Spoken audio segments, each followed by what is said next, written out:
कभी भगवत प्राप्ति ध्यान के द्वारा होती थी, कभी यज्ञों के द्वारा परमात्मा की प्राप्ति होती थी, कभी अर्चना के द्वारा ठाकुर जी की प्राप्ति होती। कई लोग में वो केवल भगवान के कीर्तन से ही प्राप्त हो जाती है मेरे भाई बहन, है ना। कलौ केशव कीर्तनात्,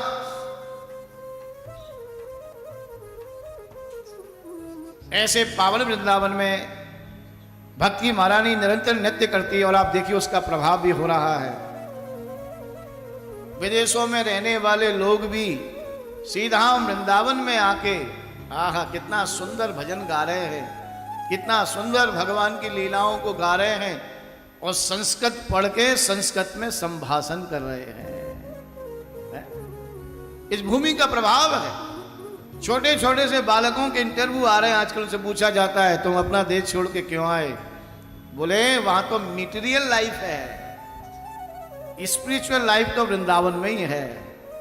और इंजीनियर बनना, डॉक्टर बनना, साइंटिस्ट बनना ये भी भौतिक बात है। जीवन को सार्थक करना है तो वृंदावन में आके भगवान का भजन करो, तभी जीवन सार्थक होगा। छोटे छोटे बालक भी ये भावना व्यक्त कर रहे हैं। इसका प्रत्यक्ष प्रमाण आज दिखाई दे रहा है। नारद जी ने कहा तुम्हें चिंता नहीं करनी चाहिए, और नारद जी ने प्रयास किया। जब इनकी खिन्नता को देखा, वेद वेदांत घोषय्य गीता पाठे मुहुर्मुहु, वेदों के मंत्र सुनाए और कहा गीता पाठे मुहुर्मुहु, गीता के श्लोक बार बार सुनाए। गीता क्या है?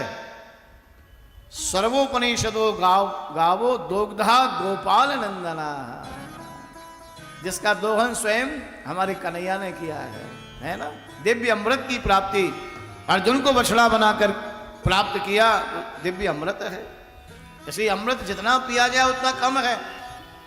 एक बात और मैं आपको बता दूं, जिनके जीवन में पितृदोष हो, हमारे गुरुदेव कहा करते थे अब श्राद्ध जब आएंगे तो जो व्यक्ति गीता का पाठ कराता है उसके पितृदोषों की निवृत्ति हो जाती है। वैसे तो भागवत में भी कहा है विप्रीर भागवती वार्ता, नहीं, धन्या भागवती वार्ता प्रेत पीड़ा विनाशिनी, धन्य है भागवत की वार्ता भी। लेकिन यहां कह रहे हैं गीता पाठेर मुहुर्मुहु, गीता के श्लोकों को बार बार सुनाया। तो आपसे भी निवेदन है, गीता कोई सामान्य नहीं है, गीता को जियो और गीता को पियो। इसे एक अध्याय गीता का पाठ जरूर करना चाहिए। बोलिए भागवत भगवान की।